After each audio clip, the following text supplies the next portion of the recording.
이 시간에는 적그리스도의 정체에 대해서 알아보도록 하겠습니다. 인용한 성경은 한글 킹제임스 성경입니다. 현대를 살아가는 많은 사람들은 번호와 친숙합니다. 즉, 주민번호, 전화번호, 운전면허번호, 차량번호, 군인이라면 군번, 학생이라면 학번. 숫자와 연관된 삶과 이해가 되는 사람은 거의 없습니다. 사람들은 숫자로 자기 자신을 나타내기를 좋아합니다. 대통령이라면은 몇 번째 대통령인지, 학교 성적이 몇 등인지, 몇 학년 몇 반인지, 나이는 얼마인지 모든 것들이 다 숫자로 표현이 됩니다. 이렇게 사람들은 숫자를 통해서 자신을 나타내기를 즐겨합니다. 직장인이라면은 매월 나오는 월급 명세표를 통해서 자신을 평가할 수도 있습니다. 월급 명세표에 찍힌 월급의 숫자, 운동선수라면 획득한 메달의 수, 이런 것에 따라 그 사람을 평가합니다. 그 누구도 숫자에서 벗어날 수 있는 사람은 없습니다. 공문서나 일반 문서에도 숫자가 표시됩니다. 사람들이 사는 모든 물건에는 유효기간이 있습니다. 이 역시 숫자입니다. 신문이나 잡지에서 통계표를 가득 채운 숫자를 보고 놀라는 사람은 없을 것입니다. 우리는 이러한 숫자들을 다들 당연하게 생각합니다. 모두가 다 숫자에 익숙해져 있습니다. 숫자를 통해서 사람은 자신의 재산, 지위, 학력, 심지어 인격까지도 판단하는 척도로 내세웁니다. 그 사람 자체보다도 그 사람과 관련된 숫자를 더 중요하게 여기기도 합니다. 이러한 숫자에서 벗어날 수 있는 사람은 그 누구도 없습니다. 그럼에도 불구하고 킹제임스 성경에 있는 장, 절, 이런 것들의 수와 성경에 나온 숫자에 대해서는 별 관심을 보이지 않습니다. 참으로 놀라울 뿐입니다. 짐승의 표라는 주제에 있어서도 이 숫자는 아주 중요한 역할을 합니다. 성경을 펼쳐보면 그 어디에서나 우리는 이 짐승에 대한 숫자를 볼 수 있습니다. 계시록 13장에서는 지혜가 여기 있으니 지각 있는 자는 그 짐승의 숫자를 헤아려 보라. 그것은 한 사람의 숫자이니 그의 숫자는 666인이라고 기록하고 있습니다. 계시록 13장 18절에 기록된 말씀입니다. 이 말씀은 18절에 기록되어 있습니다. 18은 6 더하기 6 더하기 6, 6이 3개 모인 숫자입니다. 13일의 금요일을 기억하고 계시죠? 이 말씀이 기록된 장은 계시록 13장입니다. 그리고 6이 3개 합해진 18절에 기록되어 있습니다. 그리고 이 숫자를 한 사람의 숫자라고 말씀하십니다. 인간의 숫자, 여러 사람의 숫자, 이런 것이 아니고 구체적으로 한 사람의 숫자라고 기록하고 있습니다.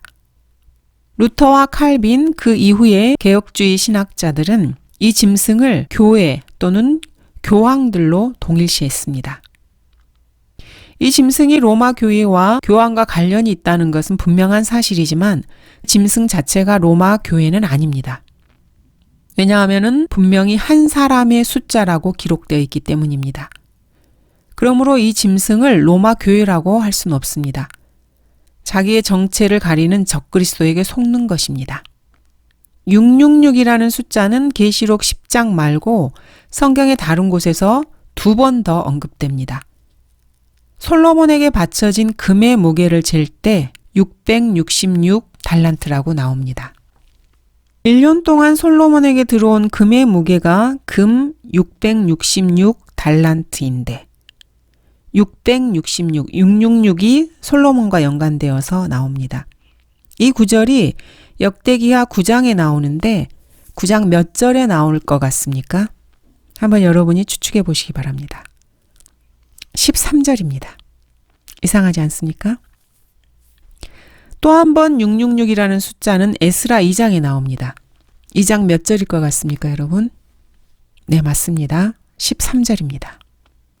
에스라 2장 13절에서는 아도니캄 자손이 666명이라고 나오고 있습니다. 아도니캄이라는 단어는 반역자의 우두머리라는 뜻입니다. 반역의 주라는 뜻입니다.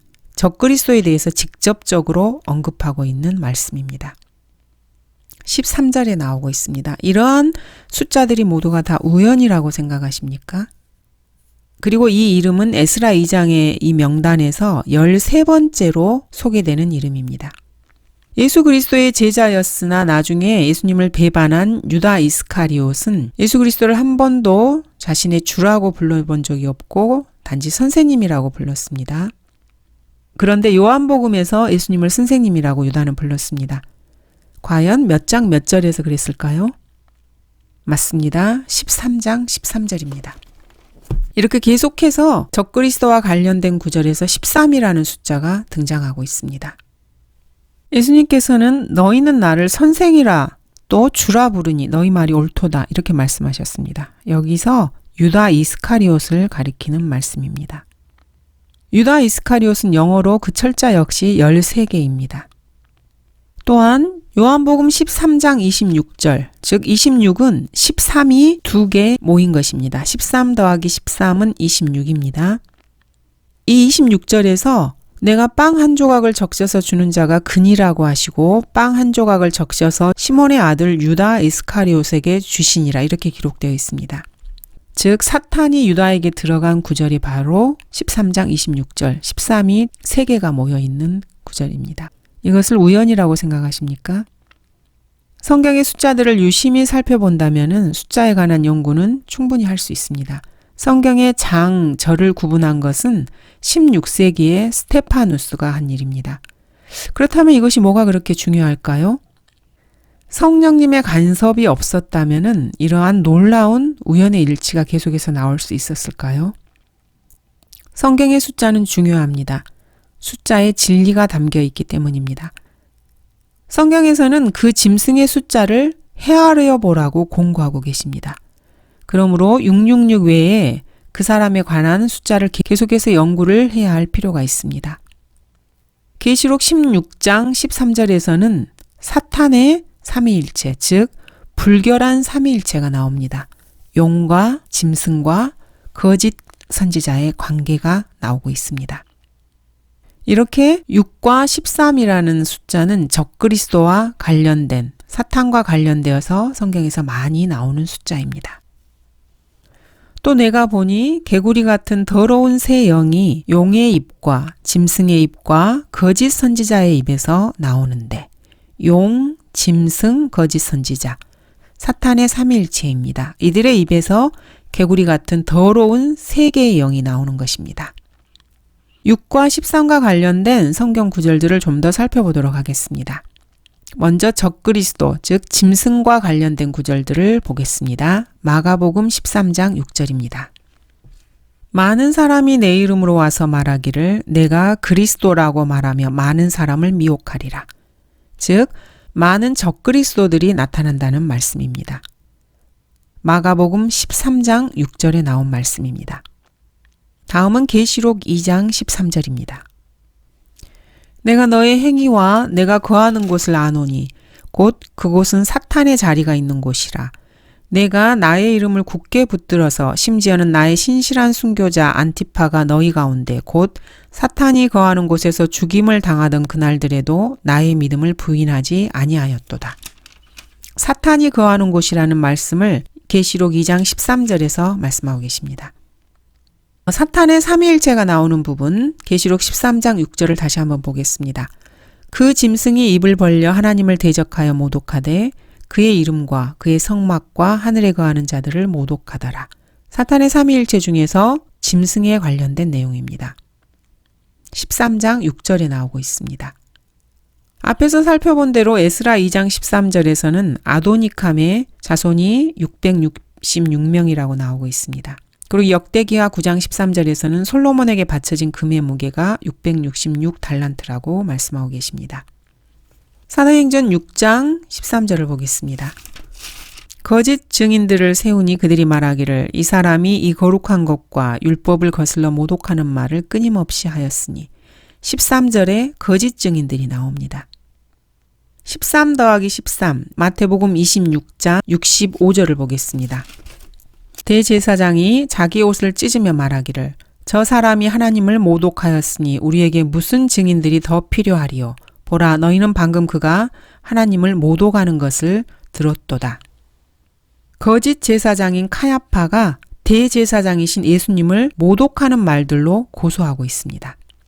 거짓 제사장 카야파가 나오는 구절입니다. 이 구절은 13 더하기 13, 13이 두 번 나오는 26장이고 절은 65, 13이 5번 되는 구절입니다. 이것을 우연의 일치라고 할 수 있습니까? 앞에서 살펴보았던 요한복음 13장 13절, 유다 이스카리옷이 예수님을 선생이라고 했던 구절입니다. 그리고 13이 두 번 합쳐진 13장 26절에서는 사탄이 유다 이스카리옷에 들어간 그 시점을 예수님께서 말씀하고 계십니다. 그리고 13장 2절에서는 저녁 식사가 끝나자 마귀가 이미 시몬의 아들 유다 이스카리옷의 마음속에 주를 배반할 생각을 넣은지라 이렇게 기록하고 있습니다. 디모데전서 1장 13절에서는 바울이 회심하기 전에 마귀의 종으로 살았던 부분을 묘사하고 있습니다. 전에는 내가 하나님을 모독하는 자요, 박해하는 자요, 중상하는 자였으나 오히려 자비를 입은 것은 내가 믿지 아니하였을 때 모르고 하였습니다. 마귀의 자녀로 살았을 때의 바울의 행실을 적은 것입니다. 역시 13절입니다. 열왕기하 18장 13절, 즉 6이 3번 합해진 18장 13절에서는 적그리스도의 모용 중 하나인 사네립에 대한 언급이 나옵니다. 히스기야 왕 제14년에 아시리아의 사네립 왕이 유다의 모든 방벽진 성읍들을 치러 올라와서 그것들을 취하였으니. 이렇게 첫 번째로 적그리스도, 즉 짐승에 관련된 구절들이 6과 13과 관련된 성경 구절들에서 언급된 부분을 살펴보았습니다. 다음은 용과 관련된 구절들을 보도록 하겠습니다.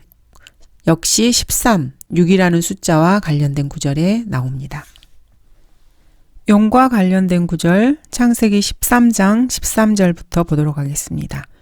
그러나 소돔인들은 사악하였고 주 앞에 극심한 죄인들이었더라.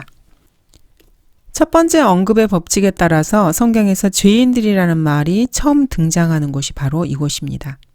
성적 변태자들을 다루는 구절입니다. 다음은 욥기 26장 13이 2번 더해진 26장 13절입니다. 그는 그의 영으로 하늘들을 단장하셨고 그의 손이 꼬부라진 뱀을 지으셨도다. 이 뱀은 7머리를 한 뱀으로서 꼬부라진 뱀입니다. 욥기 41장에 나오는 니비아단을 말합니다. 즉 5번째 그룹입니다. 다음은 시편 74편 13절입니다. 주께서는 주의 능력으로 바다를 가르셨으며 물들 가운데 있는 용들의 머리들을 부수셨나이다. 13절에 용들이 나옵니다. 다음은 91장 13절입니다. 내가 사자와 독사를 밟으며 젊은 사자와 용도 발로 짓밟으리로다. 용이 나오고 있습니다. 91은 13을 7번 더한 숫자입니다. 다음은 71장 13절입니다. 내 혼을 대적하는 자들로 낭패와 멸망을 당하게 하시고 나를 해치려는 자들이 비방과 치욕으로 덮이게 하소서. 대적하는 자들이 나오고 있습니다. 역시 마귀와 관련된 구절입니다. 다음은 느헤미야 2장 13절입니다. 내가 밤에 골짜기 문으로 곧 용 우물 앞에서 나가 똥문으로 가면서 예루살렘 성벽을 보니 허물어져 내렸고 그 성문들은 불에 탔더라. 느헤미야가 용 우물 앞에 나간 이야기입니다.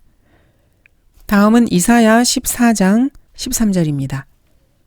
이는 여기서 내가는 5번째 그룹 사탄입니다. 사탄이 어떻게 타락했는지를 묘사하는 구절이 13절입니다. 내 마음속에 말하기를 내가 하늘에 올라가서 내가 내 보좌를 하나님의 별들보다 높일 것이요 내가 또한 북편에 있는 회중의 산 위에 앉으리라. 사탄이 타락했을 때 한 말입니다. 다음은 마태복음 6장 13절입니다. 우리를 시험에 들게 하지 마시옵고 악에서 구하여 주시옵소서. 대환란 때 악에서 구해달라는 악과 관련된 이야기가 나옵니다. 다음은 누가복음 4장 13절입니다. 마귀가 모든 시험을 마친 후 잠시 동안 주를 떠나가더라. 13절에 마귀가 나옵니다. 다음은 요한일서 2장 13절입니다. 여기에는 악한 자가 나옵니다. 악한 자는 당연히 적그리스도입니다. 내가 너희에게 쓰는 것은 너희가 악한 자를 이겼기 때문이며 이렇게 말씀하고 있습니다. 이것들은 전부 다 용과 관련된 구절입니다. 세 번째로는 거짓 선지자와 관련된 구절들을 찾아보도록 하겠습니다. 에스겔 13장 6절입니다. 그들은 허망한 것과 거짓된 점괘를 보고 말하기를 주께서 말씀하셨다 하였으나 주께서는 그들을 보내지 아니하였으며 그들은 다른 사람들로 그 말을 확고하게 하기를 바라게 하였도다. 거짓 점괘를 내는 거짓 선지자와 관련된 내용입니다. 다음은 누가복음 6장 26절입니다. 모든 사람이 너희를 칭찬할 때 너희에게 화 있으리라.